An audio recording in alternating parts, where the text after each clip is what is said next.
made it, guys. We made it finally. It was closed on my trip last year, early February for the channel.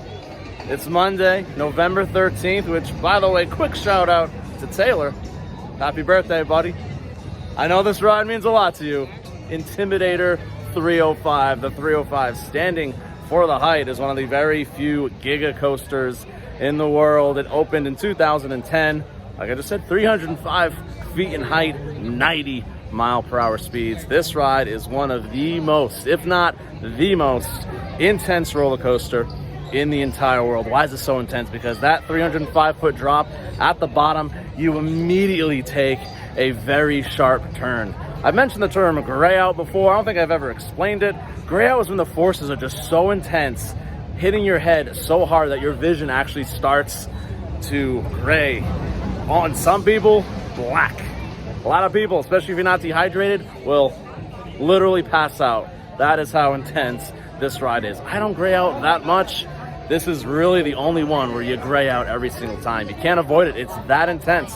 This ride isn't necessarily known for airtime. It's more about speed, power, and those quick, intimate transitions. This thing is a beast with speed. Absolute non-stop action the whole way through. If you like airtime, this might not be for you because you don't really get a lot of airtime. Plus, you get over the shoulders, which honestly, if it was just a lap bar, you might break your back. That's how intense some of those transitions are.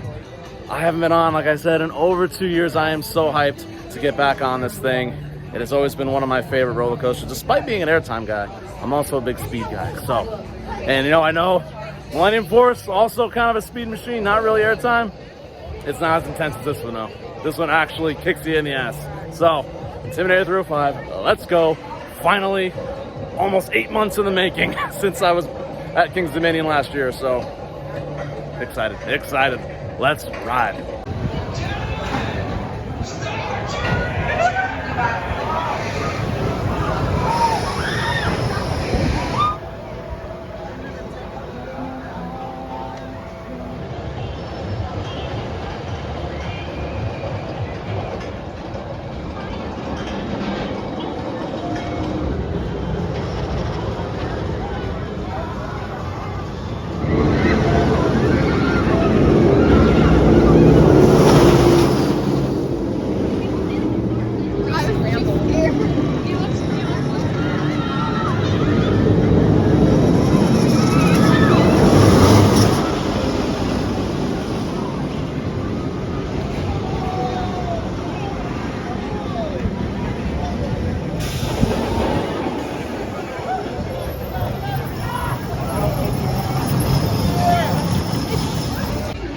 Here you go, the Intimidator himself, Dale Earnhardt. Kind of cool they have every win that he got in his NASCAR career. All right, all Intimidator 305, ironically broken down again, but this time I actually got not one, but 2 rides on I-305, just as good as I remember. Oh my God, that's the first time I legitimately thought I was gonna black out. It's so freaking intense. Sky Rush is intense. It's honestly double, if not triple, the intensity of Sky Rush. Oh my God.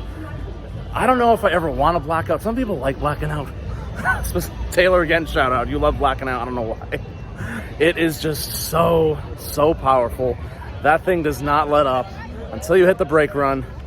No, it's not known for airtime, but that's okay. You don't really need airtime in this thing. That's how good the speed is. I'd say the one con is that, is it re-rideable? Especially someone that's a little older, 35 years old. It's not re-rideable because it's like you need brakes for my 305. You can't just, some people can. I personally can't marathon. I can't go riding over and over again because I probably would black out at some point.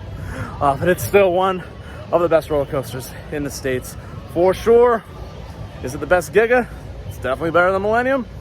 It's better than Orion. And it's better than Leviathan. Still not Fury. Fury's still the king of Gigas. I've been going back and forth where I place this thing. Definitely in my top 25, for sure. Do I give it that, you know, vaunted 9 score though? Because it lacks, for me, re-rideability, going 8.97. It obviously still an insanely good score. Will some people be disappointed in that? Maybe. I think it's fair. Its intensity almost drops it to a fault because you can't really re-ride it that much. But otherwise, is it one of the most insane experiences one can get in a roller coaster? Yes, it is. Yes, it is, and that is why it's almost as high as you can go in the 8s.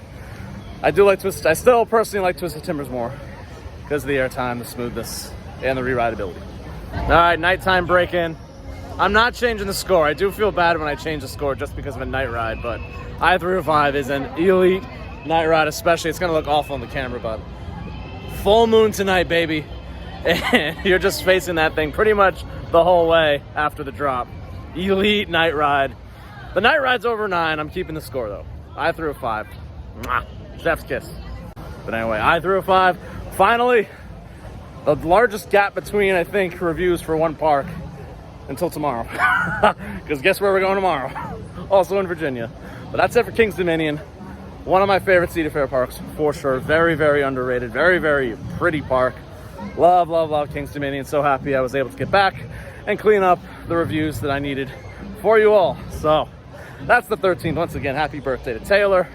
And yeah, we will see you tomorrow from another park in Virginia. And guess what? There's only one other park in Virginia.